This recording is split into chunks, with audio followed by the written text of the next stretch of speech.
Berilo iz knjige preroka Izaija. Vstani, prestolnica Jeruzalem, zasi, kajti prišla je tvoja luč in Gospodovo veličastvo je ušlo nad teboj.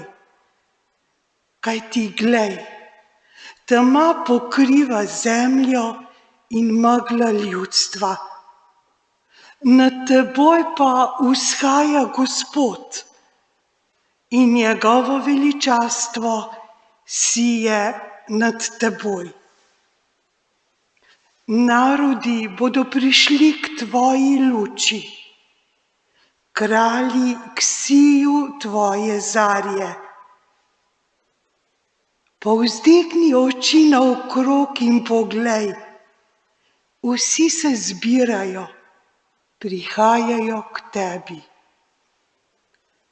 Tvoji sinovi prihajajo od daleč, tvoje hčere peljejo pod roko. Tedaj boš videla in žarela, srce ti bo drhtelo in se širilo, kajti k tebi se bo obrnilo bogastvo morja, imetje narodov bo prišlo k tebi. Množica velblodov te bo zagrnila, dromedarji iz Midjana in Efe, prišli bodo vsi iz Sabe. Zlata in kadila bodo prinesli, Gospodovo hvalo bodo oznanjali. Poslušali smo Božjo besedo. Gospod, vsi narodi ti bodo služili. Gospod, vsi narodi ti bodo služili. O Bog, daj svojo razsodnost kralju, svojo pravičnost kraljevemu sinu. Naj sodi tvoje ljudstvo po pravičnosti, tvoje uboge po pravici. O Gospod, vsi narodi ti bodo služili. V njegovih dneh bo cvetela pravičnost, tedaj bo obilje miru, dokler ne ugasne luna. Vladal bo od morja do morja, od veletoka do koncev zemlje. Gospod, vsi narodi ti bodo služili. Kralji z celine in z otokov bodo prinašali darove.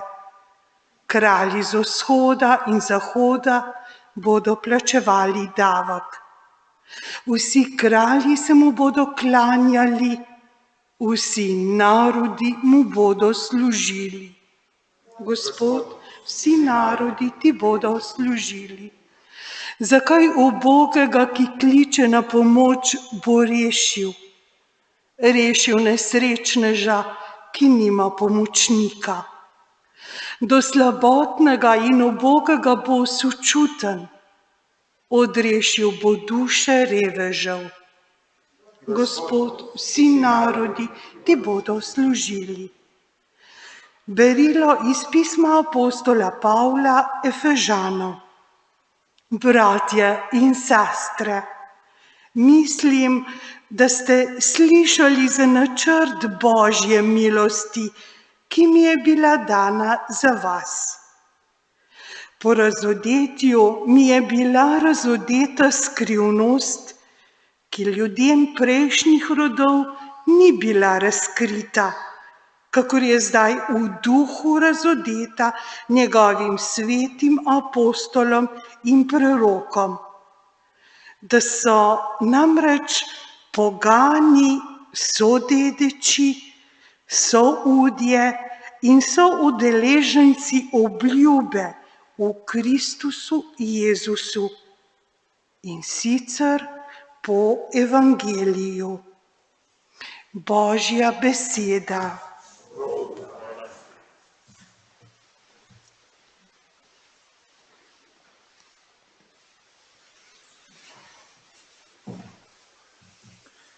Aleluja.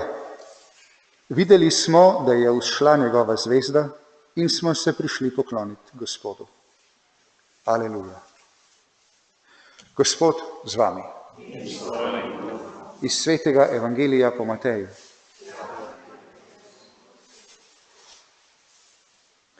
Ko je bil Jezus rojen v Betlehemu v Judeji v dneh kralja Heroda, so prišli modri z vzhoda v Jeruzalem in govorili: Kje je novorojeni judovski kralj?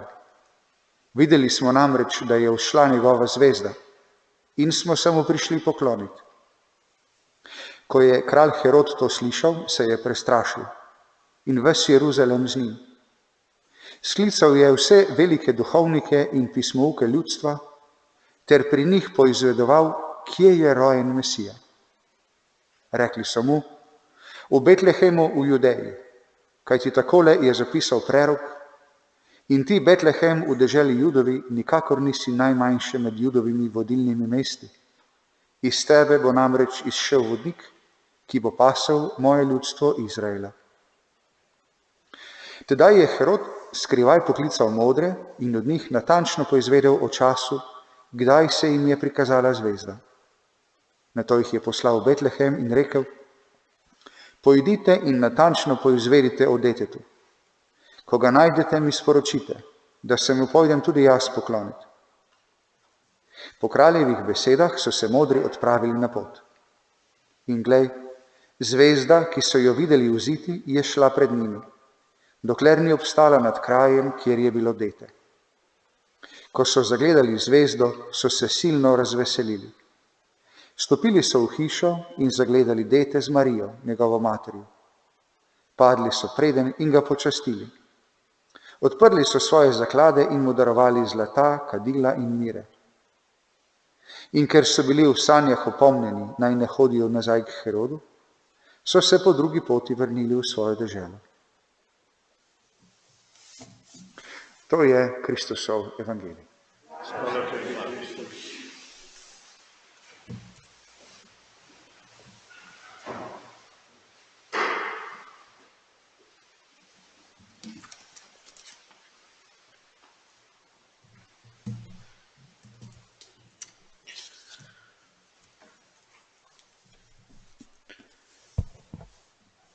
No, sedaj bom pa prebral od Silvestra Čuka, kaj je napisal za jutrišnji praznik, danes je predvečer.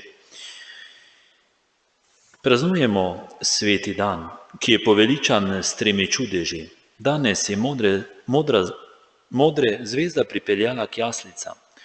Danes se je na svadbi voda spremenila v vino. Danes se je Kristus dal Janezu krstiti, da bi nas odrešil. Tako pravi odpev k hvalospevu moja duša v drugih večernicah molitvenega bogoslužja današnjega praznika, Gospodovega razglašenja. Grško ime zanje Epifanija pomeni pa razodetje Kristusovega mesijanskega veličanstva. Modri so otroka, kateremu jih je pripeljala nenavadna zvezda, priznali za mesijanskega kralja in ga razglasili med svojimi rojaki. Ob čudežu spremenitve vode v vino na svadbi v Kani poroča evangelist Janez, je Jezus začel delati znamenja in razodel svoje veličanstvo. Pri Jezusovem krstu v reki Jordan pa ga je nebeški oče sam razglasil za svojega sina. Vzhodne krščanske cerkve praznujejo 6. januarja praznik bogojavljenja Gospoda Boga in našega odrešenika Jezusa Kristusa kot enega največjih praznikov že od najstarejše dobe. Posvečen je Jezusovemu krstu v Jordanu, kjer se je razodelo njegovo božanstvo. Pri nas in po vseh deželah sveta, kjer so evangelsko oznanilo sprejeli iz Rima, pa se današnji praznik v ljudskem govoru ne imenuje razglašenje Gospodovo, ampak praznik svetih 3 kraljev. Izraza razglašenje in 3 kralji si nista nasprotna, temveč se med seboj dopolnjujeta. Modri, v katerih piše na začetku 2. poglavja svojega evangelija sveti Matej, so že v prvi cerkvi veljali za prvence poganskega sveta. V njih so bili na neki način k Kristusu pritegnjeni vsi narodi zemlje. Evangelsko pripoved, ki se bere leto za letom pri praznični maši, je legenda dopolnila in pesniško olepšala. Modri so detetu darovali 3 darove. Zlato kot velikemu kralju, kadilo kot pravemu Bogu in miro kot umrljivemu človeku. Zato je ljudska domišljija dala vsak dar v roke enemu. Zgodaj je določila tudi njih imena, ki so se v teku časov spreminjala do sedanjih oblik. Gašper, Miha oziroma Melchior, Boltežar oziroma Baltazar. Vsebino številnih legend povzema naš narodopisec dr. Niko Kuret takole. Srednji vek je na svoj način spletel okoli domnevnih svetih treh kraljev še vrsto drugih domišljijskih podrobnosti. Melchior naj bi bil najstarejši, sivolas, Gašper mladenič 20 let, Boltežar pa mož, tako naj bi bili simbolično predstavljali 3 človekove starostne dobe. Ali pa naj bi bili sveti trije kralji simbolično predstavljali pogane, betlehemski pastirji so namreč zastopali Jude, Gašper naj bi bil predstavnik Semitov, Melchior Jafetidov, Boltežar pa Hamitov. Zato so začeli upodabljati Melchiorja kot Evropca, Gašperja kot Azica, Boltežarja pa kot Etiopca. Vsa ta dediščina srednjeveške pobožne domišljije se je skozi stoletja ohranila v naš čas. Po njej upodabljajo umetniki svete 3 kralje na slikah in kipih in v jaslicah. Eden je starec, drugi je mož, tretji je črnec.